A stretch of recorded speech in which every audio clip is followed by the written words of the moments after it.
ദൈവനാമം മഹത്വപ്പെടട്ടെ. കർത്താവിൽ പ്രിയ വിശ്വാസികളുടെ സമൂഹമേ, നിങ്ങളെ ഏവരെയും വളരെ വിനീതമായി പ്രഭാതവചനത്തിലേക്ക് സ്വാഗതം ചെയ്യുന്നു. ഇന്നത്തെ ഞായറാഴ്ചയുടെ പ്രത്യേകത എന്ന് പറയുന്നത് കംതിയായ്ക്ക് ശേഷം 4-ാം ഞായറാഴ്ചയും പുതു ഞായറാഴ്ചയ്ക്ക് ശേഷം 3-ാം ഞായറാഴ്ചയും ആണ്. ഇന്ന് വിശുദ്ധ കുർബാനയിൽ നാം വായിച്ചു കേൾക്കാൻ പോകുന്നതായ വേദഭാഗം എവൻഗേലിയോൻ മേശയിൽ വിശുദ്ധ യോഹന്നാൻ ശ്ലീഹായുടെ രക്ഷാസുവിശേഷം 4-ാം അധ്യായം 31 മുതൽ 38 വരെയുള്ള വേദഭാഗങ്ങൾ ആണ്. ഇവിടെ ശിഷ്യന്മാർ യേശുവിനോട് പറയുന്നു, ഗുരു ഭക്ഷിച്ചാലും എന്ന്. യേശു മറുപടിയായിട്ട്, നിങ്ങൾ അറിയാത്ത ആഹാരം എനിക്ക് ഭക്ഷിപ്പാൻ ഉണ്ട് എന്ന് ഈ വേദഭാഗത്തിൽ പറയുന്നു. യോഹന്നാൻ ശ്ലീഹായുടെ രക്ഷാസുവിശേഷം 4-ാം അധ്യായം 32-ാം വാക്യം. ആഹാരം എന്നെ അയച്ചവൻ്റെ ഇഷ്ടം ചെയ്ത് അവൻ്റെ പ്രവൃത്തി തികയ്ക്കുക എന്നതാണ് എന്ന് 34-ാമത്തെ വാക്യത്തിൽ പറയുന്നു.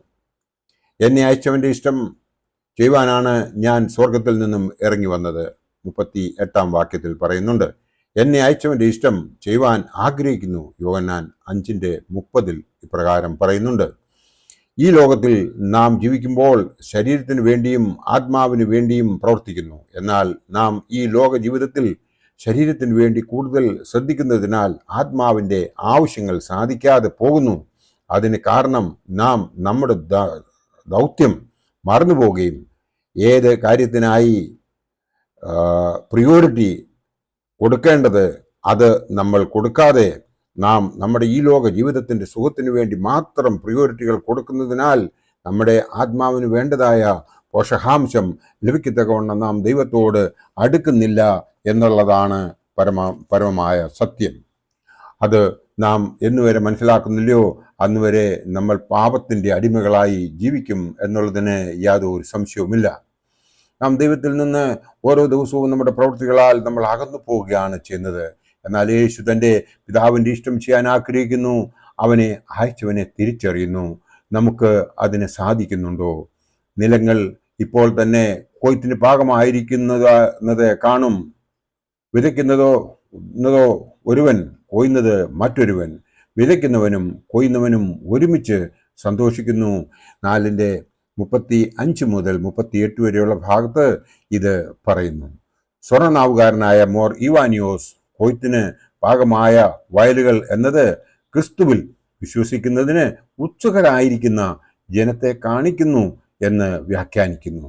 വിതയ്ക്കുന്നത് ഒരുവൻ, കൊയ്യുന്നത് മറ്റൊരുവൻ എന്ന പരാമർശം വിതക്കാർ മശിഹായുടെ വരവിന് വേണ്ടി ജനത്തെ ഒരുക്കിയ പ്രവാചകന്മാരും, എന്നാൽ അവർ മശിഹായുടെ വരവിനെ കണ്ടില്ല, അതുകൊണ്ട് അവർ കൊയ്തതുമില്ല. അപ്പോസ്തലന്മാർ മശിഹായുടെ വരവിന് വേണ്ടി ജനത്തെ ഒരുക്കിയില്ല, എന്നാൽ അനേകരെ അവരുടെ ജീവിതകാലത്ത് ക്രിസ്തുവിലേക്ക് ആകർഷിച്ചു. അതിനാൽ അവർ കൊയ്ത്തുകാരാണ്. മശിഹ വരുമെന്ന് എനിക്കറിയാം 4:25 പറയുന്നു എന്ന് ശമരിയാക്കാരി സ്ത്രീ പറയുവാൻ കാരണം പ്രവാചകന്മാർ വിതച്ചതിനാൽ ആണ്. അങ്ങനെ വിതച്ചത് പ്രവാചകന്മാരും കൊയ്യുന്നത് അപ്പോസ്തലന്മാരുമാണ്. നാം മനസ്സിലാക്കേണ്ടതായ ഒരു കാര്യമുണ്ട്. ആ ശമരിയാക്കാരി സ്ത്രീയോട് വെള്ളം ചോദിച്ചതായ കർത്താവായ യേശു ക്രിസ്തുവിനെ അവൾ തിരിച്ചറിയുന്നത് അവളുടെ മുൻകാല ജീവിതത്തെക്കുറിച്ച് കൃത്യമായിട്ട് അവൻ പ്രവചിച്ചപ്പോഴാണ്. അവൾ ഗ്രാമത്തിൽ ചെന്ന് എല്ലാവരോടും അതിനെക്കുറിച്ച്, ഈ മശിഹായെക്കുറിച്ച് പറയുകയും അവരെല്ലാവരും ഒരുമിച്ച് വന്ന് അവനെ നമിക്കുകയും ചെയ്യുന്നതായി ഈ വേദഭാഗം നമുക്ക് വായിക്കുമ്പോൾ നമുക്ക് മനസ്സിലാക്കുവാൻ സാധിക്കും. ഇവിടെ നാം മനസ്സിലാക്കേണ്ടത്, പ്രവാചകന്മാർ യേശുവിൻ്റെ വരവിന് വേണ്ടിയിട്ട് നമ്മളെ തയ്യാറാക്കി. എന്നാൽ അപ്പോസ്തലന്മാർ അവരെ അനേകരെ ദൈവത്തിലേക്ക് ആകർഷിക്കത്തക്കവണ്ണം അവൻ്റെ കഷ്ടാനുഭവവും അവൻ്റെ ഉയർത്തെഴുന്നേൽപ്പും അവൻ്റെ സ്വർഗാരോഹണവും പിന്നീട് പരിശുദ്ധാത്മാവിൻ്റെ ആ അഭിഷേകവും എല്ലാം അവർ നേരിട്ട് കണ്ടതുകൊണ്ട് അവർ കർത്താവായ യേശു ക്രിസ്തുവിൻ്റെ മുമ്പിലേക്ക് എല്ലാവരെയും ആകർഷിക്കുവാൻ അവർക്ക് സാധിച്ചു. അങ്ങനെ വിതച്ചത് പ്രവാചകന്മാരും കൊയ്യുന്നത് അപ്പോസ്തലന്മാരുമാണ് എന്ന് നമുക്ക് കാണുവാൻ സാധിച്ചു. ഞാൻ ഇടപെടാതെ പ്രവാചകന്മാരെ, എൻ്റെ ദാസന്മാരെ നിങ്ങളുടെ അടുക്കിലേക്ക് അയച്ചുവെന്ന് യെരമ്യാ പ്രവാചകനും പറഞ്ഞിരിക്കുന്നു. യിരെമ്യാ പ്രവാചകന്റെ പുസ്തകം 44 അധ്യായം 4 വാക്യത്തിലാണ് ഇതിനെക്കുറിച്ച് പറഞ്ഞിരിക്കുന്നത്. വിതയ്ക്കുന്നവനും കൊയ്യുന്നവനും ഒരുമിച്ച് സന്തോഷിക്കുന്നു എന്ന് യോഹന്നാൻ ശ്ലീഹായുടെ ഈ വേദഭാഗം, അതായത് 4 അധ്യായം 36 വാക്യത്തിൽ പറയുന്നു. എന്നാൽ നിത്യതയിൽ ലഭിക്കാനിരിക്കുന്ന ഭാഗ്യത്തെ അവർ ഓർപ്പിപ്പിക്കുന്നു. ആ നിത്യതയിൽ ലഭിക്കാനിരിക്കുന്ന ഭാഗ്യത്തിനായി നമുക്ക് ബാക്കി ജീവിതം ജീവിക്കാം. അതിനായിട്ട് നമ്മുടെ പിതാക്കന്മാർ നമ്മെ ഉദ്ബോധിപ്പിച്ചതായ എല്ലാ കാര്യങ്ങളും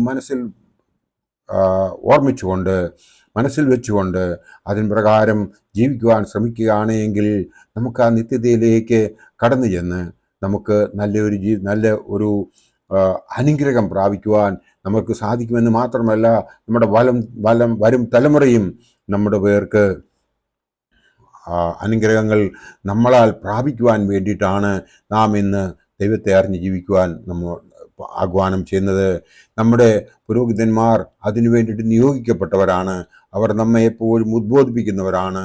എന്നാൽ അത് നമ്മൾ ശ്രദ്ധിക്കാതെ അവരുടെ കുറ്റങ്ങൾ മാത്രം കണ്ടുപിടിക്കുന്ന ഈ സാഹചര്യത്തിൽ അതൊക്കെയും വിട്ടിട്ട് വൈദികർ, ശ്രേഷ്ഠ ആചാര്യന്മാർ, അവർ ദൈവത്തിൻ്റെ പ്രതിപുരുഷന്മാരാണെന്നും അവർ പറയുന്നത് നമ്മൾ നല്ല കാര്യങ്ങൾ സ്വീകരിക്കണമെന്നും മനസ്സിൽ വരിച്ചുകൊണ്ട് നാളത്തെ ഞായറാഴ്ച പള്ളിയിലേക്ക് പോവുകയും അവിടെ വെച്ചൊരു സത്യപ്രതിജ്ഞ ചെയ്തുകൊണ്ട് ഞാനിനി ഒരു വൈദികനെയും കുറ്റം പറയില്ല, മനുഷ്യരാണ്, ബലഹീനതകൾ ഉണ്ടാവും, എന്നാൽ അവരുടെ നല്ല വശങ്ങൾ മാത്രം കണ്ട് അവർ അഭിഷിക്തരാണെന്ന് മനസ്സിലാക്കി അവർക്ക് വേണ്ടി പ്രാർത്ഥിക്കുകയും നമുക്ക് വേണ്ടിയും നമ്മുടെ കുഞ്ഞുങ്ങൾക്ക് വേണ്ടിയും നമ്മൾ പ്രാർത്ഥിക്കുകയും നല്ല പ്രവൃത്തികളെയും ചെയ്തു കഴിഞ്ഞാൽ നമ്മളെ ദൈവം അനുഗ്രഹിക്കും എന്നുള്ളതിന് യാതൊരു സംശയമില്ല എന്ന് മാത്രം ഈ അവസരത്തിൽ ഓർപ്പിച്ചുകൊണ്ട് നമ്മളെ എല്ലാവരെയും ദൈവം അനുഗ്രഹിക്കട്ടെ എന്ന് പ്രാർത്ഥിച്ചുകൊണ്ട് എൻ്റെ വാക്കുകൾ ഇവിടെ ഉപസംഹരിക്കട്ടെ.